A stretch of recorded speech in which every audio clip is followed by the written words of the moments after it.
Hey everyone, welcome back to the Tune Project.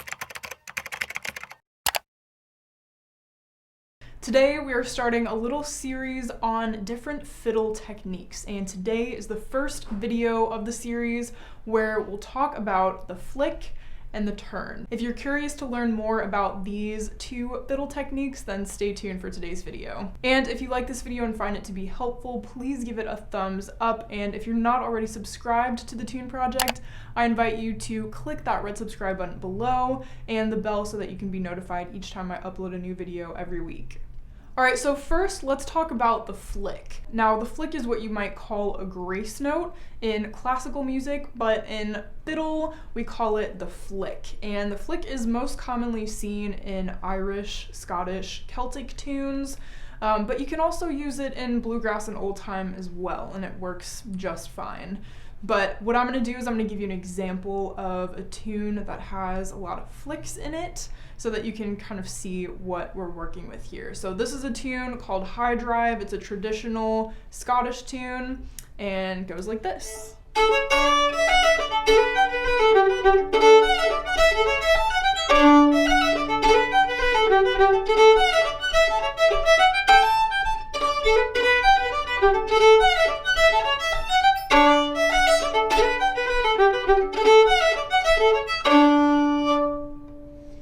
Alright, so as you can see, I had a lot of flicks in there, and if you're still not sure where the flicks were because you don't know what a flick is, I'm gonna talk about it. So the flick is basically when we use our finger to kind of kick or flick the string. So it's kind of a literal term. We're really just flicking the string with our finger.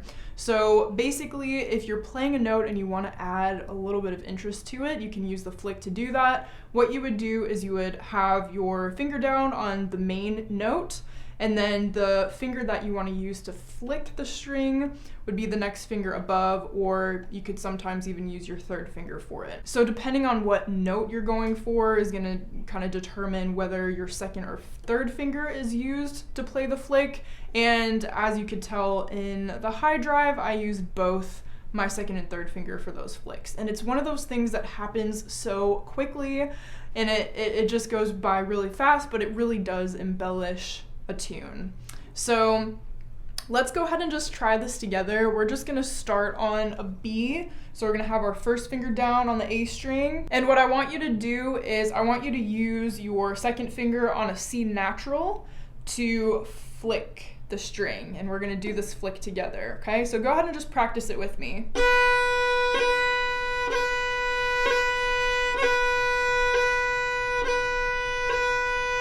So it happens so quick, it's almost like you don't even hear it, but it really does add just a little bit of interest to a note. And now let's try the same thing, but this time with our third finger. All right, so we're gonna let's come up to the E string now, and we're gonna start on our first finger, the F sharp, and we're gonna use our third finger to flick the A on the E string, okay? So here we go.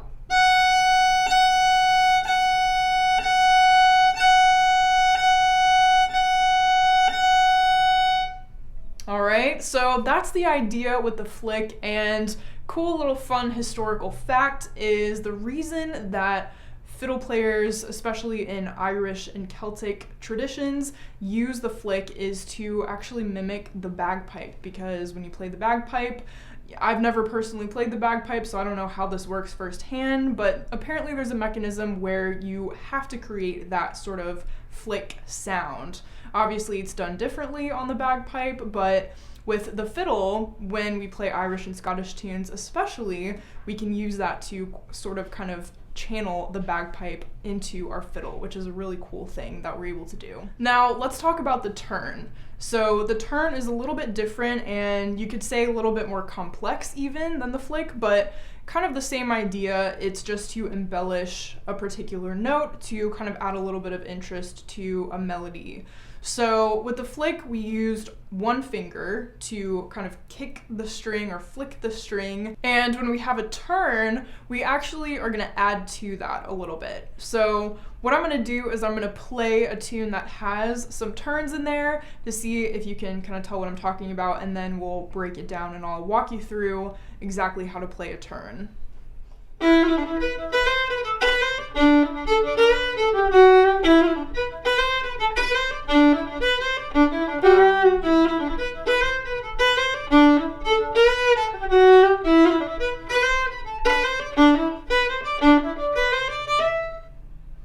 Alright, so that was just the A part of a tune called Disconnect. And with that one, there was one particular note that I was playing the turn or using the turn on. So I wonder if you were able to tell which note that was.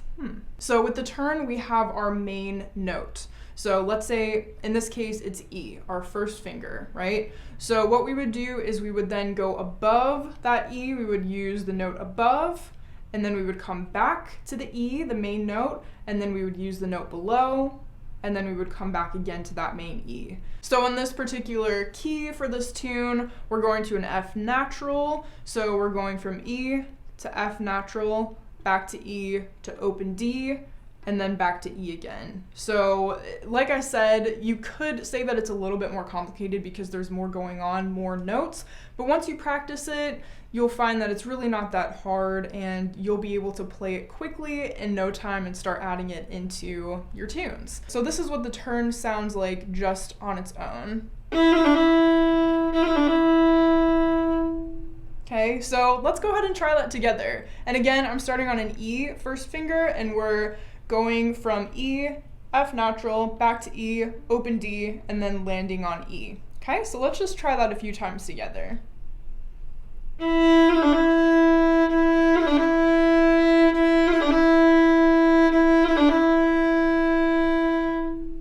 Okay, so that's the idea. What I would recommend with this one is to start slowly and just play the turn just in slow motion.